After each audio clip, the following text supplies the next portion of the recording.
from them, or because they hired me to help manage their social media account, and because they were not 100% making the content on their own, rather than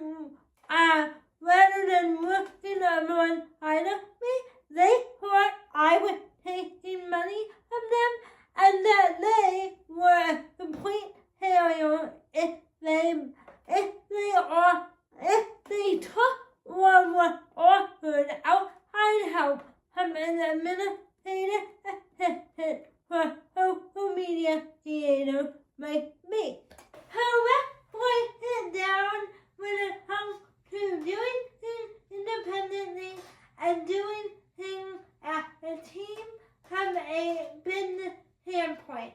As you can tell, I have my dad here because I'm not gonna lie, it took me like 9, 10 tries to do this independently. Not because I couldn't, but because I felt like this video would have more value to you guys if I invited my dad on, as he has a better business experience when it comes to hiring teams and working with a variety of different people. So I really want to break it down into what we can do independently as somebody with a disability and what we might want to hire out when it comes to business, running for a business. And honestly, I didn't really think about it until yesterday when I went to a formal market, and for everybody who had their middle for business in a booth had somebody there, whether it be a family member, a friend, or even a co-worker, helping them run their booth. As somebody with a disability, we are often taught to try and do however much we can independently from a physical standpoint, mental standpoint, or different types of standpoint. But there comes a time where we have to step away from our disability, and think about how an able-bodied person might do something, because I think that changes your mindset a lot. It definitely changes my mindset, because at the end of the day, you're not running a business as a disabled person, because anyone can come across your business at any point. Yeah, because I think if you think about it, you have a different goal suddenly. So with your disability and your life in general, you want to maximize your independence, and everybody tells you to do that, and you tell yourself to do that. But when you're starting suddenly, now you've got a business. Okay, that's a different objective. So your objective is to, create a product or content or whatever that's going to appeal to your target audience.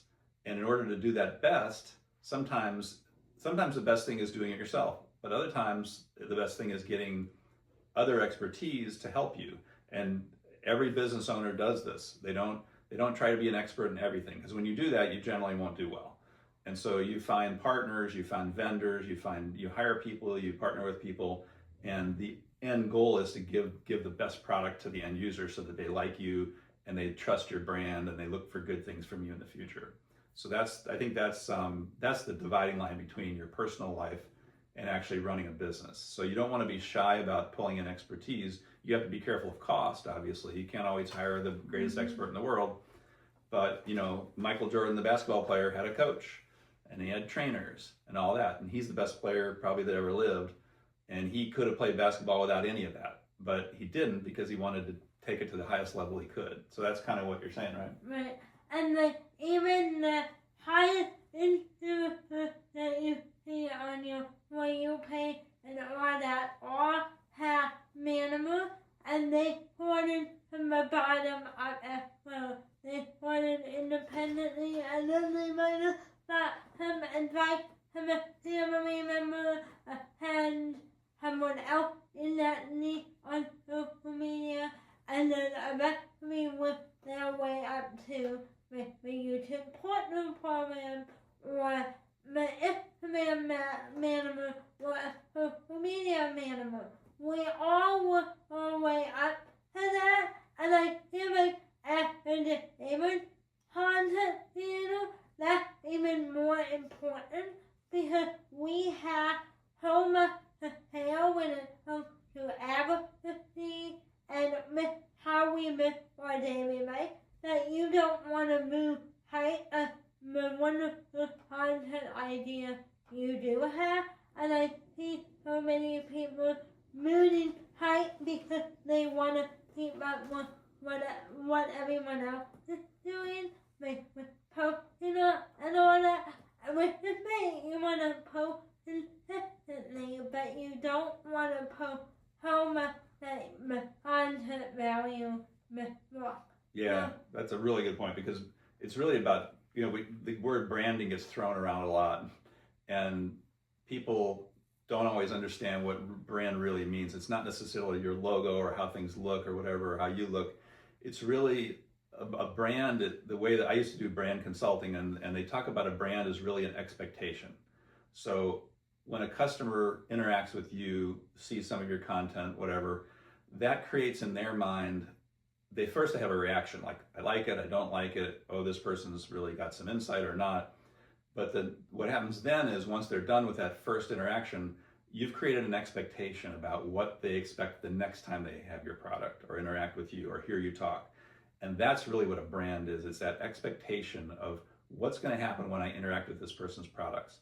So the idea is you want to put your best foot out there first, or as early as possible, as early as you can, and if you need help to make it a better product and you can afford it, then it's always good to kind of do that, because for every customer that first interacts with you, that's all they know about you, is that interaction, that product, that blog post, that whatever. That's your brand. To them, that's all they know, is that one little thing that they saw. So that in their mind, that's your brand in their mind. And what are they going to expect after seeing that one thing? So to your point, you don't want to throw a lot of garbage out there just to do quantity, because then your brand in their mind is short, garbage, not a lot of value content. And that's the last thing you want. So you want to put out things that are meaningful, put it out often enough, as Anna understands, how that you can't do it too infrequently, but you want to be careful about putting stuff out that's not really true to what you think, true to your brand mission, and just think about, what is that first time customer going to think you are after they watch that video? So that's... Yeah. Let's see, what else I want to talk about? I don't know if you wanted to talk about the types of help or the types of contractor, or is that not really the main point?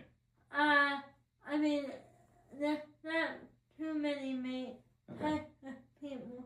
Like, how would you know, I guess, how would someone if they're starting a social media presence, how would they know if they need help? I guess, is this I'm just asking on the fly here. I don't know if you've thought about this. Like that, how would they think, oh boy, because anybody can turn a camera on and start talking. But how do you know if, is it like a subject that maybe you don't have the expertise on, and you bring, I would say that if you don't have the time, if all you have, if all the time you have is to actually turn on the camera and talk to it and make the content, that's great. But I like to tell my clients, that's all you have the time for, that's great, that's going to serve you well.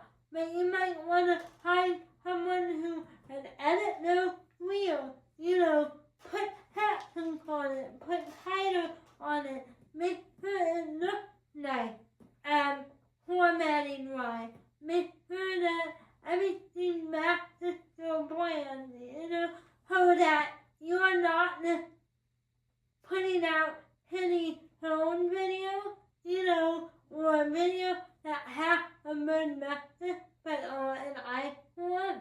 An eyesore? Another thing is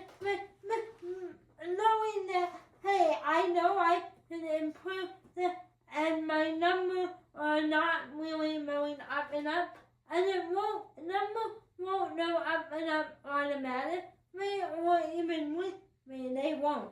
They go up and down. Yeah, but they're not going over several months. You probably have, Yeah. And I guess, and sometimes those, and that's probably a much larger subject to figure out. How do you diagnose why things aren't going well? I do survey. You do surveys. Mm-hmm. Yeah, that's good. And because I think part of succeeding online, and not everybody's going to succeed online. I mean, it's not easy.